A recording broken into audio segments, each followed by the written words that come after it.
குற்றச்சாட்டுகள் எல்லாம் சொல்ல ஆரம்பிக்கணும்னா நேரம் போதாதுங்க. ஏன்னா திமுக ஆட்சியில் ஸ்டாலின் அவர்கள் இந்த 5 ஆண்டு கால ஆட்சியில் அதாவது நல்லது செய்கிறத பற்றி விட்டுருங்க, எப்படியெல்லாம் மக்களை வந்து பாதிக்கப்பட வைக்கலாம், எப்படி வந்து துன்படுத்தலாம், எப்படியெல்லாம் வந்து ஒரு அராஜகம் ஒரு அநியாயம் நடத்தலாம் அப்படிங்கிறது அவங்களே ஒரு பட்டியல் போட்டு செஞ்ச மாதிரி இருக்குது. இப்போ உங்களுக்கு வந்து விலைவாசிக்கு எந்த விதமான பாதுகாப்பும் இல்லை, அதாவது வருமானத்துக்கு பாதுகாப்பு இல்லை. நீங்கள் சாப்பிட்ற எவ்வளோ உழைச்சி சம்பாதிச்சாலும் அந்த 4 காசுக்கு வந்து இன்னைக்கு குடும்பத்தை காப்பாற்ற முடியும் அப்படிங்கிற ஒரு உறுதி எந்த குடும்ப தலைவர் தலைவிக்கும் இல்லை. அதோட ஆரம்பித்து அதுக்கப்புறம் குழந்தைங்களோட எதிர்காலத்துக்கு ஒரு பாதுகாப்பு இல்லை. கஷ்டப்பட்டு படிக்கிறாங்க, வேலை வாய்ப்புகள் இல்லை. வேலை பண்ணுற அந்த வயசுக்கு வந்த இளைஞர்களுக்கு வந்து போதைப் பொருளுக்கு அடிமை ஆக்கிட்டு அவங்களுடைய வாழ்க்கையை அடுத்த தலைமுறையை வந்து நாசமாக்கிட்டாங்க. விலைவாசி உயிர் வந்து உச்சகட்டத்துக்கு போயிருக்கு. அதுக்கப்புறம் இன்னும் என்னென்ன ஒன்று நம்ம சொல்லிக்கிட்டே போகலாம். நீங்கள் வந்து சுற்றுச்சூழல் நீங்கள் பார்த்தீங்கன்னா சுகாதாரம் எந்த அழகில் இருக்குது அப்படிங்கிறது நீங்கள் எல்லாரும் அனுபவிச்சு தான் இருக்கீங்க. ஒரு 5 அடி உங்களால் நடந்து போக முடியாது. ஒரு சுத்தமான ஒரு பாதுகாப்பான ஒரு சாலை வந்து நமக்கு ஒரு கிலோமீட்டர் 1/2 கிலோமீட்டர் தூரம் கூட எந்த ஊர்லேயும் இல்லை. இந்த மாதிரி ஒரு அத்தியாவசிய தேவைகள் கூட இருந்தது கூட நாஸ்தி பண்ணி தரமட்டமாக்கின இந்த திமுக ஆட்சியை வந்து எந்த விஷயத்தில் வந்து நம்ம ஒரு கிரிட்டிசைஸ் பண்ண முடியும், நீங்களே சொல்லுங்கள். விஜய் அவர்கள் வந்து 2 தொகுதியில் போட்டியிடுவது அப்படிங்கிறது அவருடைய தனிப்பட்ட முடிவு. அதை பற்றி வந்து நான் எதுவும் சொல்ல விரும்பலை.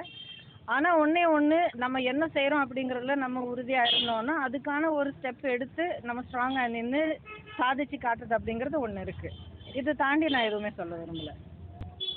தேர்தல் பிரச்சாரத்தில் வந்து பாதுகாப்பு குறைபாடு இருக்குன்னு ஐயா, நீங்கள் கொஞ்சம் சத்தமாக சொல்லணும். அங்கேருந்து பிரச்சாரத்தில் வந்து பாதுகாப்பு குறைபாடு இருக்குன்னு சொல்லிட்டு தாவேகா தலைவர் சொல்லியிருக்காரு. அதுவும் வந்து முன்னாள் அதிகாரிக்கு லெட்டர் கொடுக்கல. இதை நீங்கள் எப்படி பார்க்க? அவருடைய கருத்துங்க, அவருடைய அனுபவமாக இருக்கலாம், அதுக்கான ஸ்டெப்ஸ் அவரை எடுத்துருக்கலாம். இது என்ன கேட்டு பிரயோஜனம் இல்லை.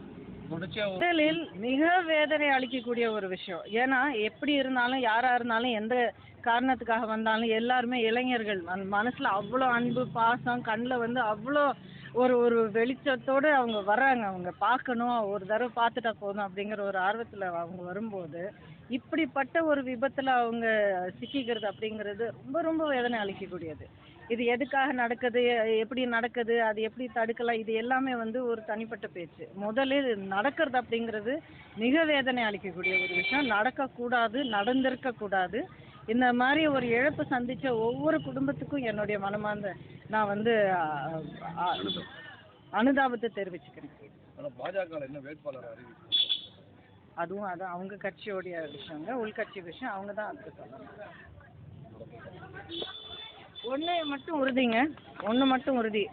நீங்கள் வந்து அந்த குற்றச்சாட்டுகள் நீங்கள் சொன்னீங்க இல்லைங்களா, அது எல்லாத்தையும் தாண்டி உறுதியான விஷயம் வந்து அம்மாவுடைய ஆட்சி திரும்ப தமிழ்நாட்டுக்கு வரணும் அப்படிங்கிறதுல எல்லா மக்களும் உறுதியாக இருக்காங்க. அம்மாவுடைய ஆட்சி, அம்மாவுக்கு அப்புறம் அண்ணன் எடப்பாடியார் தொடர்ந்து அம்மா ஆட்சி கொடுத்த அந்த 4 ஆண்டு காலம் வந்து மக்களுடைய மனசில் இப்போ வந்து ரொம்ப ஆழமாக வந்து பதிஞ்சு இருக்குது. ஒன்று ஞாபகப்படுத்திட்டு வரும்போது இப்படியெல்லாம் பண்ணார் நமக்காக, இவ்வளோ பாதுகாப்பு கொடுத்தாரு நமக்கு அப்படிங்கிறது.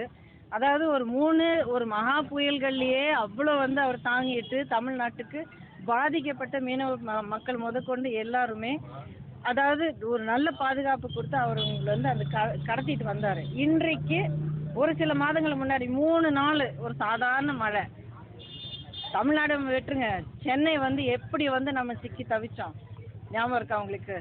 4000 கோடி எங்கே போச்சு? இந்த மாதிரி கேள்வியெல்லாம் கேட்க ஆரம்பிக்கணும். அதுக்கு அவங்க பதில் சொல்லி ஆகணும்.